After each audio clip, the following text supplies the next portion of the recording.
Okay, Survive with Knife back here for part 2 of the Zero Tolerance 350 review. We left off on the blade shape. So next look at the blade size. Zero Tolerance lists the blade length to be about 3¼ 3.25 inches. Let's take a look here. I'll measure that from the hilt there, and they're about exactly right. That is maybe about a 1/16 short, but it's about exactly 3¼ inches in length. Overall, the knife is about 7 5/8 inches. I'll compare it here to some other knives. Again, we'll lay out the Tenacious, the Ontario Rat 1. Let's put out the Bird Cara here. There it is in relation to some other knives. It's actually a little bit shorter than actually all three of these overall. It's actually 10%, according to Zero Tolerance's website, it is 10% smaller than the 300 series. So if the 300 is, you think that's a little bit too big of a knife to be carrying, the 350 would definitely fit the bill without any compromises in quality and blade steel and so forth. The knife weight does come in, as I mentioned before, at 5.6 ounces, so it's definitely not a featherweight knife. It's on the heavier side, but for me, that's not an issue. That's not a problem for me. I don't mind a knife that's a little heavier. Blade deployment. This is another reason why I love this knife. This is using the Speed Safe. You can either deploy the knife with your thumb. It comes out very fast. Or you can deploy it with the flipper here in the back. And either method, whichever method you want to use, both works well. Both work well for me. I've heard some people complain about the thumb stud deployment. I don't have any problem with it. They complain that it's maybe too close to the handle, but it deploys quite well for me, so I don't have any problem with that. I fell in love with the Speed Safe assisted opening when I got the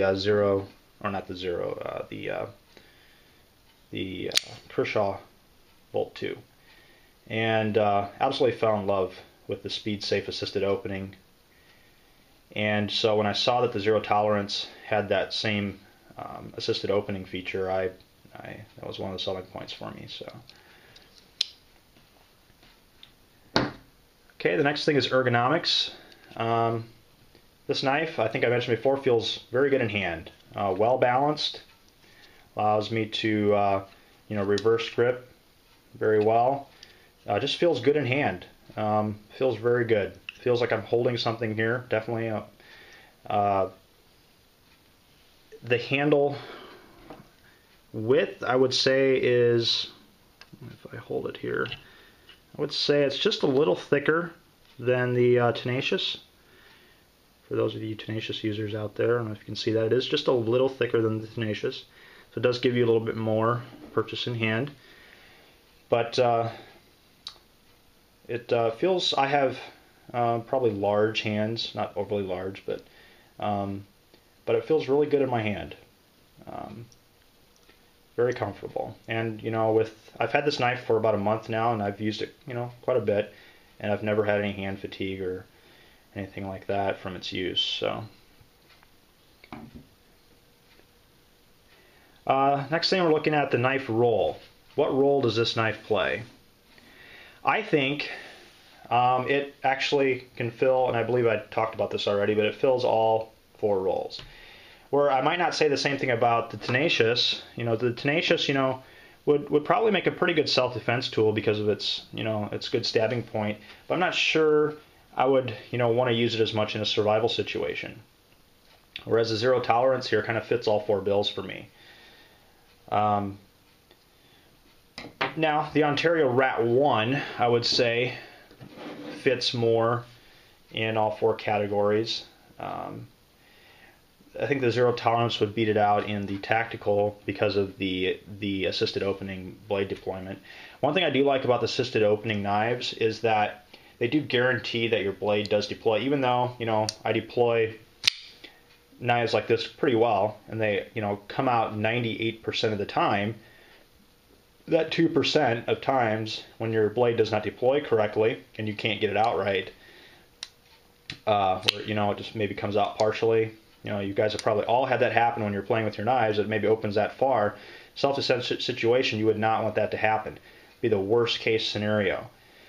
And that's why I love assisted opening knives for tactical and self-defense purposes, is because it will open every time. You know, when I flick this thing, I know it's going to open up and it's going to give a solid lockup, and it's going to be available there for me. So I think the zero tolerance fits all four bills quite well. It's got good belly for utility.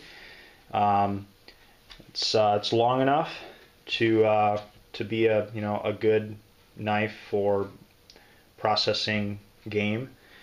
And for survival, I think it's got a very strong lock and very strong steel, so that it could be used.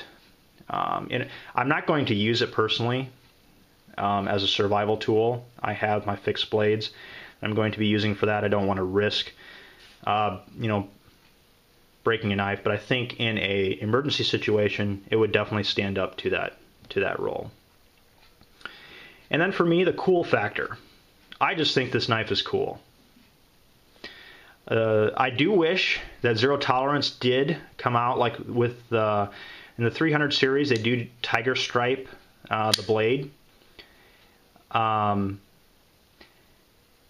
I wish they gave that option with the 350, but they do not. They do have a serrated blade option, half serrated. Not really into serrated blades, but that if you like that, they do have that available. But they don't have the tiger striping, at least of this date, on the 350. And that almost gets me to a point which I actually almost forgot. And that is the coating on the blade. Almost forgot about that. This has a tungsten DLC diamond light coating, and for me it has held up very well.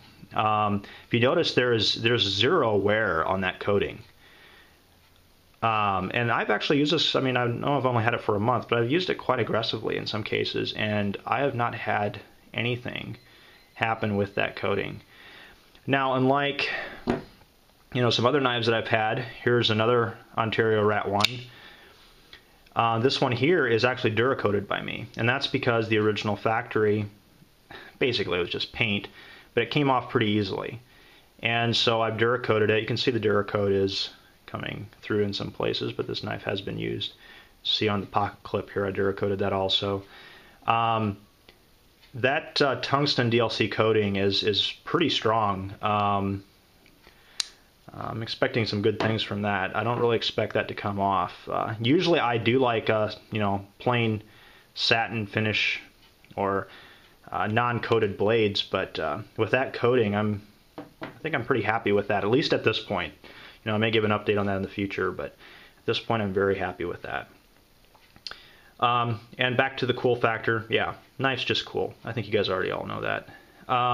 Price. I picked up this knife. Now I got an excellent deal on it. I got it for $99 shipped to my door from Amazon.